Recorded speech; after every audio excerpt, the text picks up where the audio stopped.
दोस्तों मैं अपनी मैक्सिमम वीडियोस में आपको बोल चुका हूं कि भारत के अंदर पॉलिटिकल व्हील आ जाए, पॉलिटिकल फैसले लेने में हम लोग बिल्कुल भी ना हिचकिचाएं। तो भारत की जो रिसर्च एंड डेवलपमेंट की संस्थाएं हैं, जिसमें DRDO है, इसरो है, ये सारी संस्थाएं मिलकर कुछ भी कर सकती है। इनके लिए कुछ भी असंभव नहीं है। एक एग्जाम्पल देखिए, कल ही हमने वीडियो में बात की थी कि कावेरी इंजन जिसकी की टेस्टिंग अभी बाकी है, यानी वो 46 किलो न्यूटन तक थ्रस्ट दे सकता है। इस बात को लेकर हमने पूरी श्योरिटी कर ली है, उसके ग्राउंड टेस्ट वगैरह हो चुके हैं। अभी उसके हाई एल्टीट्यूड टेस्ट के लिए उसे रशिया भेजना है, जहां पर रशिया के IL-76 एयरक्राफ्ट में उसका इंटीग्रेशन करके फिर फ्लाइट टेस्ट वगैरह करनी है। लेकिन ये टेस्ट नहीं हो पा रहा है और हम लोग केवल हाथ पर हाथ धरे बैठे हैं। कारण ये है कि रशिया और यूक्रेन के बीच में चल रहा है भीषण युद्ध। ऐसी परिस्थिति में रशिया इतना फ्री नहीं है कि वो इस तरह का छोटा मोटा काम करके देगा। ये काम रशिया के लिए छोटा मोटा हो सकता है, लेकिन भारत के लिए नहीं हो सकता, क्योंकि कावेरी इंजन के साथ ना केवल हमारे सेंटिमेंट जुड़े हुए हैं, बल्कि कावेरी इंजन के साथ हमारे आगामी कई सारे प्रोजेक्ट जुड़े हुए हैं, जो कि एमका के पहले पूरे होना बहुत ज़्यादा ज़रूरी है। भारतीय वायुसेना की परम रिक्वायरमेंट है। और प्रोजेक्ट के बारे में बात कर रहा हूँ, उसी का इस्तेमाल करना है कावेरी इंजन का। अभी कावेरी इंजन अगर लेट होगा तो वो प्रोजेक्ट भी हमारा लेट होगा। ऐसी परिस्थिति में हम लोग ज़्यादा रिस्क नहीं ले सकते कि हमारा स्टेल्थ UCAV थोड़ा और लेट हो जाए। इसी सब चिंताओं को लेकर मैंने कल वीडियो बनाकर आपको बताया था। और यहाँ पर भर भर के कमेंट आए कि क्या कर रहे हैं यार, हम लोग कितने बड़े आलसी हैं या फिर कितने बड़े लापरवाह हैं कि एक टेस्ट बेड की व्यवस्था भी हम लोग नहीं कर सकते। ऐसा कितना खर्च इसमें लग जाएगा, और टेस्ट बेड अगर एक बार बन जाता है तो ये तो हमेशा ही काम देगा। तो जी हाँ, आपने बिल्कुल सही कहा। और भारत के अंदर GTRE जो है, जो कि इंजन डेवलपमेंट करती है, DRDO की ही संस्था है, उसने पहले ही इस बात का प्रपोजल रखा था और 2008 में लगभग तय हो गया था कि IL-76 नाम का एयरक्राफ्ट भारत के पास भी है, भारत ने रशिया से खरीदा है, तो उसे ही टेस्ट बेड के तौर पर कन्वर्ट कर दिया जाए। लेकिन 2008 में जब हमने इस बात का फैसला लिया कि LCA प्रोग्राम में अब कावेरी इंजन का इस्तेमाल नहीं किया जाएगा, क्योंकि वो रिक्वायर्ड थ्रस्ट को अचीव कर ही नहीं पाया है, उसके बाद ये प्रोजेक्ट भी हमारा धरा का धरा रह गया। अगर कावेरी इंजन के ऊपर उस समय अच्छे से काम हुआ होता, लापरवाही नहीं की होती और रिक्वायर्ड थ्रस्ट देने में वो कामयाब होता और हमारे LCA के लिए वो पर्याप्त होता, तो डेफिनेटली उसी समय हमारे पास IL-76 नाम का एक टेस्ट बेड होता।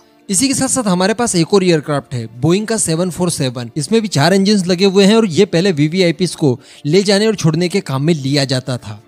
लेकिन बताया जाता है कि ये तो काफी पुराना हो चुका था, इसके अंदर स्पेयर पार्ट्स वगैरह की भी काफी दिक्कतें आ रही है, वो प्रॉपर मिलते नहीं, इसलिए बोइंग के 747 के प्रपोजल को ड्रॉप कर दिया गया। और बोइंग के इस एयरक्राफ्ट का प्रपोजल जब ड्रॉप किया गया तो इसके अल्टरनेटिव के तौर पर देखा गया था एयरबस का A340, जिसे कि लोकली हम लोग बड़ी आसानी से टेस्ट बेड के तौर पर कन्वर्ट कर सकते थे।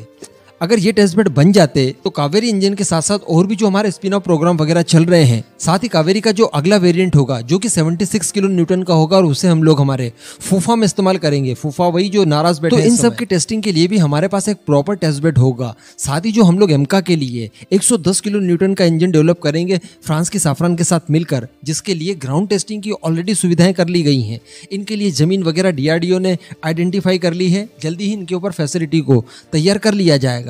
लेकिन बात वही आई फ्लाइंग टेस्टिंग की, तो बड़ी आसानी से हम लोग इसका इस्तेमाल कर सकेंगे। और जब हमें सर्टिफिकेशन चाहिए होगा तो उसके लिए हम लोग इस्तेमाल कर पाएंगे हमारे MiG-29 को। MiG-29 आप जानते हैं कि ट्विन इंजन है।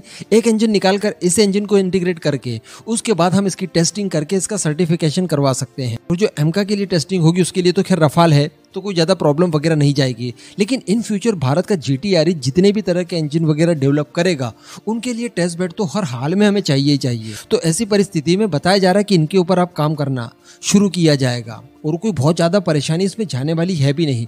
अगर हम लोग 4-5 इंजन बनाएं, उनकी टेस्टिंग के लिए बार बार इस तरह से रशिया भेजें, तो इससे बेटर है कि इतने खर्च करने के बजाय हम लोग इतना ही पैसा खर्च करके अपनी खुद की एक टेस्टिंग फैसिलिटी को तैयार कर लें। तो यही है कुछ अपडेट की इस तरह की चीजें भारत में होने वाली है।